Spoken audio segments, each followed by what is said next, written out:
This next question is a popular one. A lot of people have sent it in. It is sent into CornyDriveThru@gmail.com from Armin. Oh boy. Armin, oh boy.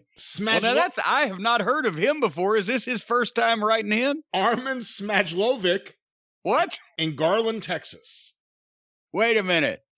There's no Smajlovics in Garland, Texas. I've been there. Apparently this guy sent in an email. Here it is. Hello, Jim. I recently watched the Pat McAfee podcast, and he had Adam Cole on as a special guest. Throughout the interview, Pat kept taking cheap shots at Adam to the point where Adam blew up and stormed out. I was wondering what your thoughts are on this, and how is it similar to the Jerry Lawler-Andy Kaufman storyline? What are your thoughts on non-wrestlers, I guess it should be, working a program with top talent? Well, Pat McAfee was a football player, obviously. I found out that much from watching the clip. No, I'm not a big football fan, so I've not seen Pat McAfee, but I think he's friends with Rip Rogers. It seems like Rip knows one of those football guys that's been on the periphery of wrestling here the past few years. It may be him, but anyway, I liked it. I think that a lot of people are like, oh, is this real? Because they don't even see anything this convincing or anybody trying this hard, anymore. Obviously, I hate to beat around the bush and expose their business that it was a work. Are people still believing it? Am I telling them anything they don't really know? Or I was actually shocked how many people wrote to us asking if it was a work, because I thought it was pretty obvious what it was. Well, and once again, I don't want to, take the piss out of what they did and expose their business if people are buying it. But they did a great job. Adam Cole's well-spoken. This Pat McAfee, he reminds me of like Mongo McMichael had a fucking talk show from just getting the gist of him. But they did a good job.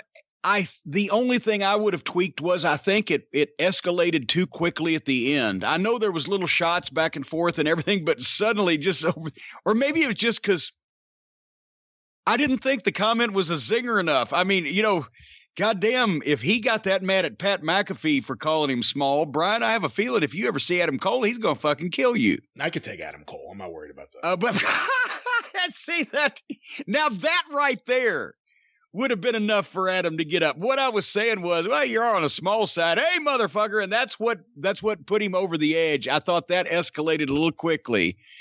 I would have loved to have seen them, either a sharper zinger than just you're too small, or have Adam stand up and just a little bit more, another gear in between there. But that shows what these guys can do.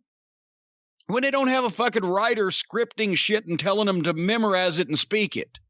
When you just, okay, we're going to have a fucking argument. I might say this, you might say that, I'll say that, you blah, blah, blah, and they'll toss a few ideas around. And then they'll fucking go out and maybe when they talked about it originally, maybe the small line sounded like that should be the last straw. But anyway, I like the way that Adam fucking bowed up on everybody and stormed out of the studio. God, just the fact that you said that a bunch of people were emailing going, was this a work? People want to believe these things and they don't know what to believe. And if you do them just because this was a different setting, they don't usually do angles, I guess, on Pat McAfee's fucking football podcast or whatever. So when it's a different setting or it looks a little different, there's ways you can make people believe things still, obviously. I mean, and you can make people believe almost anything. If you the QAnon shit, there was just a goddamn news report I was watching that before it was such fringe shit that people didn't worry about it, and now they're actually getting to mainstream with the QAnon shit that everybody's either a fucking a child pedophile ring or a fucking lizard monster or whatever these fucking nutcases believe. People want to believe stupid shit and they want to be fooled and they want to be worked and they want to believe conflict. And if you do it believably, they will ask about it. And if you don't overdo the tired old tropes and do it in a little different way, they believe it even quicker. Or if you have half a goddamn lick of personality and you can make people believe that you mean what you say. It's not goddamn surgery here. This is not rocket surgery or brain science. What do you think about the idea of making his size an issue? I mean, we've discussed it here on the show and opined about how Vince will react to his size once he's on the main roster, figuring he's going to be on the main roster.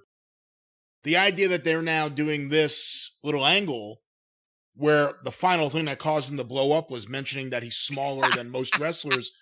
Do you think they should be playing up that he's smaller? I mean, I don't remember. I mean, we haven't seen everything with NXT, but we've seen a lot over the last several months. I don't remember it ever being brought up on NXT TV that he was so much smaller than, not necessarily Keith Lee. Everyone's smaller than Keith Lee, but he's smaller than most of the guys he was wrestling. Here's I don't know how the genesis of this. I don't know if this is something that the creative team wanted them to do, or if Pat McAfee and Adam Cole just said, hey, what if we had an argument?